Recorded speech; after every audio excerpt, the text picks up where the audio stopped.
Well, meanwhile, Canadian Prime Minister Stephen Harper is on a visit to India. He's signed a new energy agreement with his counterpart Manmohan Singh, under which Ottawa will be exporting uranium and nuclear technology to the country.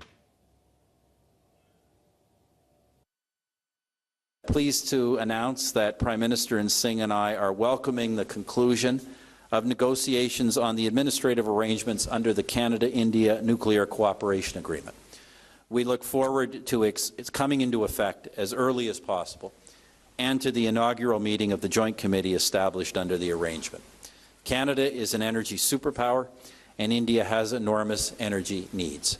This arrangement will better position Canadian firms looking to export materials, equipment and technology for India's growing domestic nuclear power industry. We have resolved to conclude expeditiously our negotiations for a comprehensive economic partnership agreement. Critics have expressed concerns over the nuclear agreement, saying that there is no guarantee from the Indian authorities that the material will be used solely for peaceful purposes. Canada is seeking to bolster its influence and presence in India.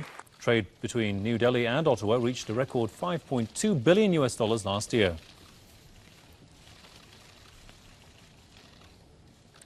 From Calgary, I'm joined by Press TV's Joshua Blakeney. Joshua, India is a nuclear weapons state that has not signed the NPT. Just how does the Ottawa government, how does Harper explain and justify the deal that it has reached with New Delhi on exporting nuclear material to the country? Well, Hassan, Stephen Harper would make the claim that trading with India is in the Canadian national interest. And if he's going to make that claim that selling Canadian uranium, of course, Canada is the second largest producer of uranium in the world after Kazakhstan, if he's going to make the claim that that's in the Canadian national interest, the question that is begged is why doesn't Canada sell such uranium to Iran, which is a signatory to the Non Proliferation Treaty? Clearly, if it's in the Canadian national interest to sell uranium to India and indeed to the United Arab Emirates, recently John Baird, Canada's Minister of Foreign Affairs, signed a nuclear proliferation treaty with the highly undemocratic UAE.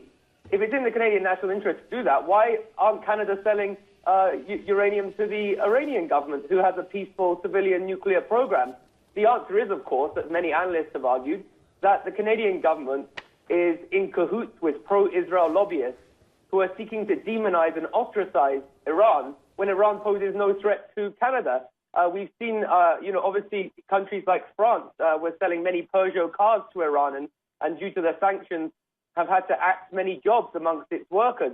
So we see Western states acting inconsistently and against their national interests and applying a double standard. Iran is a signatory to the Non Proliferation Treaty, and yet Canada's unwilling to sell its abundant uranium to that country, and yet it's gone to India now and has signed a uranium deal with them. We have to also note that India has traditionally been part of the non-aligned movement. Obviously, in August 1947, India ousted the British imperial masters from that country. And I think the West is trying to entice India into its imperial nexus again, because India, of course, stands in distinction to the Islamic country of Pakistan, which has nuclear weapons. And so I think that the Western nations are viewing India as a potential ally in its war against Islam, in its Islamophobic post 9/11 wars of aggression. And so we saw, of course, in 2008 in Mumbai, there was what many viewed as a false flag attack, a set of terrorist attacks, which sought to demonize Muslims in India. And so I think there's a tussle going on to see whether India is going to stay in its post-1947 role of embracing the non-aligned movement, of embracing the anti-imperial narrative and paradigm, or whether it's going to be dragged into this kind of imperial nexus of, the US, Canada, Israel, Britain, and so on. And so I think that favorable trade deals, such as the one we've seen Stephen Harper sign and ratify with the Indian Prime Minister this week, indicates that Canada is going to try and use its resources, potentially as a blackmail weapon, to entice India into the very imperial nexus that I'm making reference to there. Indeed. We'll leave it there for the time being. Many thanks to Press TV's Joshua Blakeney, our correspondent, reporting from Calgary.